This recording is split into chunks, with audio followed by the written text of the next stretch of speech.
Di tengah hiruk-pikuk kasus ijazah ini, Pak Jokowi datang juga ke reuni Fakultas Kehutanan UGM. Kalau Anda membacanya nih sebagai orang yang masih konsisten dengan tudingan Anda itu terhadap Pak Jokowi, itu maksudnya buat apa? Itu reuni-reunian.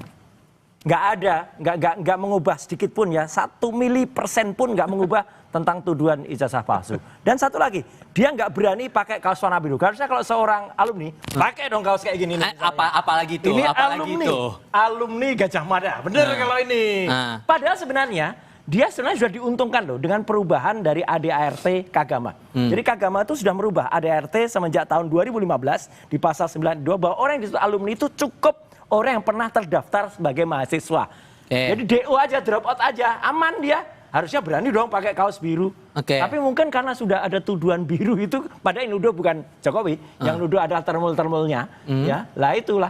Jadi malah kacau. Ini jadi malah kalau dalam kisah pewayangan, geger bumi merdikan, bumi gonjang-ganjing di gara-gara itu. Jadi rusak malahan. Tapi yang penting ijazah itu clear, itu ada pure ilmiah, tidak ada hubungannya dengan bohir-bohiran, tidak ada hubungannya. Datangnya Pak Jokowi itu tujuannya buat memastikan bahwa ijazah ini asli atau gimana Anda menangkapnya sebagai relawan, Bang Sylvester? Ya, sebagai orang yang lulus kuliah di situ, ya kan, alumni, beliau datang ya kan dan gak ditolak UGM gitu, resmi gitu loh. Jadi saya pikir masalah baju tadi putih atau biru, Mas Roy ini udah kembali lagi selain peneliti, penyidik. Enggak, saya alumni asli kok. Beliau juga perancang busana, jadi ngerti. Semua diborong ya. Pengamat hukum juga semua diborong sama beliau ini. Nah, jadi kembali lagi kalau masalah ijazah ini kembali lagi kalau saya sampai saat ini mohon maaf bahwa saya tidak mempercayai penelitian Mas Roy dan kawan-kawan. Karena apa? Yang diteliti itu hanya digital dan ini nggak bisa dibawa ke pengadilan. Bisa kalau ada aslinya.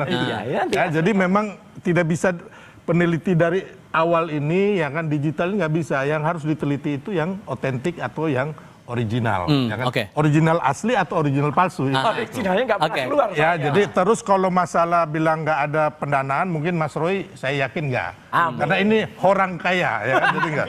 Tapi kalau ada yang dirawat di rumah sakit di luar negeri, terus yang ke luar negeri, yang ngasih duitnya saya tahu masalahnya. Yang ngomongin siapa nih? Ini ngomongin siapa nih? Saya nggak bisa ngomong orangnya, tapi intinya bahwa jangan dong, ya kan?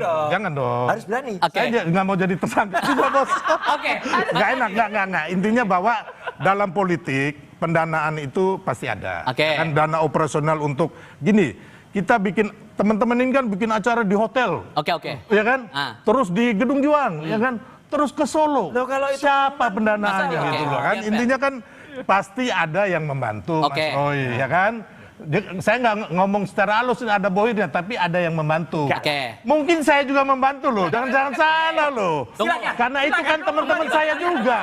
Nggak, yang di situ teman-teman saya juga, gitu loh. Anda menangkap ada pesan politik di balik Pak Jokowi datang di tengah hiruk-pikuk ini? Ya, saya kira sederhana, tentu sebagai upaya untuk mengamputasi persoalan ijazah ya. Karena kalau ada reuni dan kemudian itu kan menegaskan bahwa Pak Jokowi dengan teman-temannya sudah saling berkenalan satu sama yang lain. Apalagi dalam pertemuan itu misalnya Pak Jokowi kan berkelakar begitu banyak tentang KKN, apalagi tentang skripsi dan seterusnya. Dan mempermalukan temannya itu nggak bagus betul. Tentu, nggak negarawan betul. Tentu itulah upaya-upaya untuk menghilangkan spekulasi-spekulasi terkait dengan tuduhan ijazah itu. Tapi kan problemnya soal ijazah ini kan tergantung bagaimana iman politik posisinya. Kalau berada di posisinya Bang Roy, apapun yang dilakukan oleh Pak Jokowi pasti salah. Tapi kalau berada di posisinya Bang Sylvester, apapun yang dilakukan oleh Pak Jokowi pastinya benar sebenar-benarnya. Itulah yang saya sebut agak bingung saya pakai baju, pakai abu-abu, cari aman sebenarnya. Karena ini bukan soal faktual dan tidak faktual, asli ataupun tidak asli. Tapi sangat tergantung bagaimana posisi politiknya. Dan tentu tidak semua orang akan memahami ini secara konkret.